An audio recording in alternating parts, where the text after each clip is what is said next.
नमस्कार मित्रों, जय माता दी। स्वागत आप सभी का हमारे YouTube चैनल के ऊपर। नववर्ष 2023 प्रारंभ होने जा रहा है, तो नववर्ष 2023 है, तुला लग्न है या फिर तुला राशि है, उनके लिए कैसा रहने वाला है, कौन कौन सी महत्वपूर्ण घटनाक्रम है या फिर अपन ये मान सकते हैं कि भविष्यवाणियां है उनके साथ में घटित होने वाली है। सबसे पहले तो बात करें अपन जिनको पता नहीं होता है कि उनका चार्ट है तुला लग्न का है या फिर नहीं, तो वो कैसे पता कर सकते हैं कि उनका चार्ट है बाय डिफॉल्ट तुला लग्न का होता है। तो आपको करना क्या है, आपकी जो लग्न कुंडली है उसमें आपको पहले खाने को देखना है। आपकी लग्न कुंडली के अंदर जो पहला खाना है उसके अंदर अगर 7 नंबर लिखा हुआ आ रहा है, यानी कि ये जो पहला खाना है इसके अंदर 7 नंबर लिखा हुआ आ रहा है, तो आपका बाय डिफॉल्ट चार्ट हो जाएगा तुला लग्न का। राशि की बात करें तो राशि देखते हैं अपन चंद्रदेव की प्लेसमेंट से, यानी कि आपकी कुंडली में चंद्रमा के जहां पर प्लेसमेंट है, जिस खाने के अंदर प्लेसमेंट है उस खाने के अंदर अगर 7 नंबर डिजिट लिखा हुआ है, यानी कि जो 12 खाने हैं उसमें किसी भी खाने में चंद्रदेव की प्लेसमेंट हो सकती है, उस खाने के अंदर अगर 7 नंबर लिखा हुआ है तो आपकी जो राशि है वो हो जाएगी तुला राशि। अब देखते हैं अपन कौन कौन से ट्रांजिट है जो पूरे साल आपको इफेक्ट करने वाले हैं, पूरे साल आपको रिजल्ट देते रहेंगे। सबसे पहले बात करें अपन तो शनिदेव है वो आपके 17 जनवरी के बाद में आ जाएंगे, अपनी मूल त्रिकोण राशि कुंभ राशि के अंदर आ जाएंगे और पूरे साल आपको यहीं से इफेक्ट डालने वाले हैं। इसके अलावा बात करें तो बृहस्पति देव है वो है आपके वर्तमान में मीन राशि के अंदर, और मई से उनका इफेक्ट है वो आ जाएगा आपके मेष राशि से, यानी कि 4 महीने तक तो इफेक्ट रहने वाला है मीन राशि से और उसके बाद में उनका इफेक्ट आ जाएगा मेष राशि से। राहु देव है तो उनका इफेक्ट है पूरा रहने वाला है अक्टूबर 2023 तक मेष राशि से। इसके अलावा इनकी अपोजिट बात करें तो वो है आपके केतु देव, यानी कि राहु और केतु देव है अक्टूबर 2023 तक। केतु देव है तुला राशि से और राहु देव है मेष राशि से आपको इफेक्ट करने वाले हैं। कौन कौन सी घटनाएं हैं, कौन कौन सी प्रेडिक्शन है जो 2023 के अंदर आपके साथ घटित होने वाली है। सबसे पहले प्रेडिक्शन की बात करें तो पहली प्रेडिक्शन है आपके अगर विवाह के अंदर दिक्कत चल रही थी, विवाह के अंदर दिक्कत का मतलब है कि विवाह नहीं हो पा रहा था, तो विवाह होने की पूरी पॉसिबिलिटीज है आपके 2023 के अंदर कि विवाह है वो आपका हो जाएगा। अब विवाह की बात क्यों कर रहे हैं अपन, विवाह की स्थिति देखते हैं अपन 7वें घर से। अब जो 7वां घर है उसमें राहु देव है, पहले से उनकी प्लेसमेंट है, उन्होंने पहले से उस घर की एक्टिवेशन कर रखी है। इसके अलावा शनि देव है, उनकी जो पराक्रम भाव वाली दृष्टि यानी जो तीसरी दृष्टि है वो आएगी आपके 7वें घर के ऊपर, यानी कि शनि देव है वो भी इफेक्ट डालना स्टार्ट कर देंगे। इसके अलावा बृहस्पति देव है वो अभी वर्तमान में तो जैसे मीन राशि के अंदर है, लेकिन 23 अप्रैल के बाद यानी से मई से जो उनका प्रभाव रहेगा वो रहेगा मेष राशि के ऊपर, मेष राशि के ऊपर यानी कि 7वें घर के ऊपर। इसका मतलब यह है कि 3 ग्रह जो मेजर रिजल्ट देने वाले हैं वो आपके 7वें घर की एक्टिवेशन लिए बैठे हैं। तो विवाह अगर उसके अंदर किसी भी तरह का डिले चल रहा था, विवाह नहीं हो पा रहा था, रिश्ता अगर आपका नहीं हो पा रहा था, 2023 के अंदर पूरी पॉसिबिलिटी है कि आपका विवाह है वो हो जाएगा। दूसरी प्रेडिक्शन की बात करें तो दूसरी प्रेडिक्शन है वो भी विवाह से रिलेटेड है, यानी कि अगर आपकी विवाह हो रखा है तो उसके अंदर आप दिक्कतें देख सकते हो। दिक्कतों की बात क्यों कर रहे हैं अपन, क्योंकि 7वां घर है उससे अपन वैवाहिक जीवन है, वैवाहिक जीवन की स्थिति देखते हैं। इसके अलावा अपनी जो पार्टनरशिप है वो भी अपन 7वें घर से देखते हैं। अब 7वें घर में प्लेसमेंट है आपके राहु देव की। अब राहु देव का बेसिक सा नेचर है कि जिस भाव के अंदर बैठते हैं वहां पर कुछ ना कुछ गड़बड़ी है वो करवा देते हैं। इसके अलावा जैसे बृहस्पति देव है तो बृहस्पति देव आपके 6ठे घर के स्वामी बन रहे हैं और बृहस्पति देव जब 7वें घर के अंदर आ जाएंगे, बृहस्पति देव खुद समृद्धि के कारक, वृद्धि के कारक है और 7वें घर में उनकी प्लेसमेंट अच्छी नहीं मानी जाती। राहु देव पहले से उनकी प्लेसमेंट है, राहु देव वैसे गड़बड़े के कारक है, तो बृहस्पति देव और राहु देव दोनों मिलकर यहाँ पर जो गुरु चांडाल दोष है उसका निर्माण करेंगे। उससे कहीं ना कहीं आपका जो वैवाहिक जीवन है उसके अंदर संघर्ष की स्थिति बनेगी, दिक्कतें बनेगी। अगर पार्टनरशिप है तो उसके अंदर दिक्कतें आपके आ सकती है।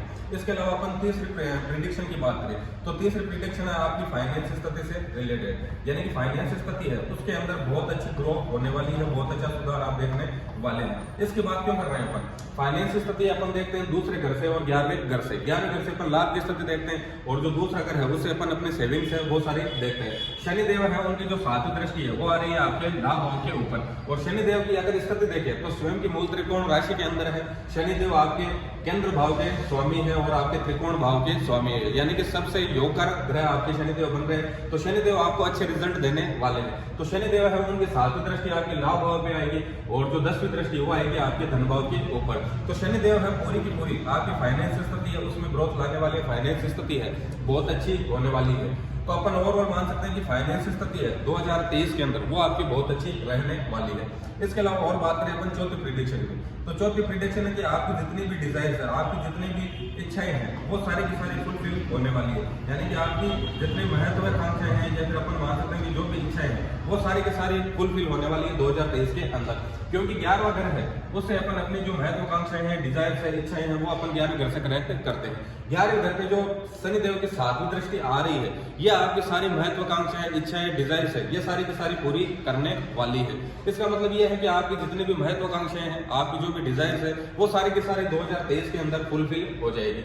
इसके अलावा और बात करें अपन कि और क्या क्या चीजें आपके इफेक्ट होने वाली है, जैसे शनिदेव है वो भी इफेक्ट डाल रहे हैं। इसके अलावा राहु देव है, बृहस्पति देव है, वो भी आपके 11वें घर को इफेक्ट कर रहे हैं, क्योंकि राहु देव है उनकी 5वीं दृष्टि आएगी 11वें घर के ऊपर। बृहस्पति देव है उनकी भी 5वीं दृष्टि, बृहस्पति देव है उनकी दृष्टि वैसे भी अपन अमृत तुल्य दृष्टि मानते हैं, तो बृहस्पति देव है उनकी भी जो दृष्टि है 5वीं दृष्टि, वो आएगी आपके 11वें घर के ऊपर। तो ओवरऑल देखें तो आपकी जितनी भी महत्वाकांक्षाएं, डिजायर, इच्छाएं हैं, वो सारी की सारी फुलफिल होने वाली है। इसके अलावा और बात करें अपन तो नई अपॉर्चुनिटीज है वो आपको मिलने वाली है। अपन ये मान सकते हैं कि नए अवसर है, या फिर अपन सीधा सीधा देखें तो नई अपॉर्चुनिटीज है वो आपके जीवन में खूब सारी आपको मिलने वाली है।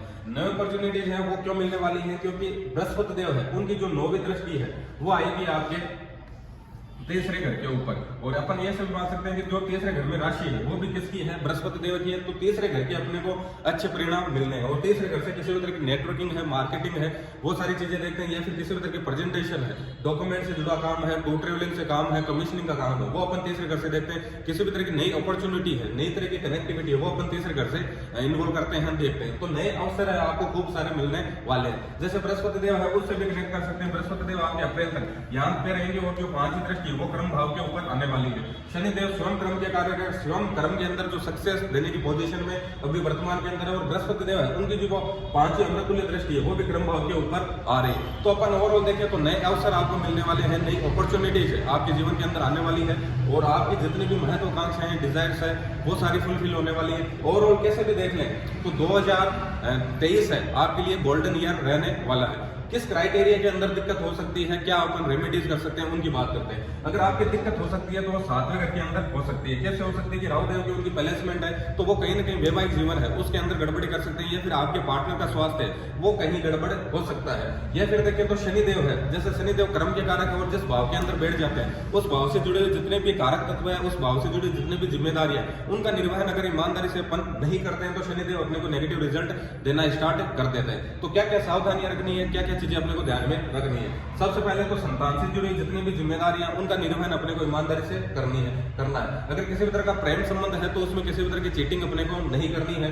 वैवाहिक जीवन की बात करें तो आपके पार्टनर का स्वास्थ्य है वो अच्छा होना चाहिए, उनके स्वास्थ्य का आपको ध्यान में रखना है। उनके साथ में किसी भी तरह की अपन ये मान सकते हैं कि चीटिंग ना करें, किसी भी तरह की गड़बड़ी ना करें, उनका ध्यान रखें आप। उनसे जुड़ी हुई जितनी भी जिम्मेदारियां, उनका निर्वहन आपको ईमानदारी से करना है। आपके बड़े भाई हैं या फिर आपके जो भी परमानेंट फ्रेंड सर्कल है, उनके साथ में रिलेशन आपके अच्छे होने चाहिए, या फिर आपके जो भी सामाजिक दायित्व है उनका निर्वहन आपको ईमानदारी से करना है। इसके अलावा और बात करें तो कुटुंब से रिलेटेड जो भी आपकी जिम्मेदारियां, उनका आपको ध्यान में रखना है। आपकी जो वाणी है उस पर आपका नियंत्रण होना चाहिए, आपका जो खान पान है उस पर आपका नियंत्रण होना चाहिए। अगर ये सारी चीजें आप ध्यान में रख लेते हो तो 2023 है आपके लिए गोल्डन समय रहेगा, या फिर अपन ये मान सकते हैं कि लाइफ का सबसे बेहतरीन वर्ष रहने वाला है 2023। धन्यवाद।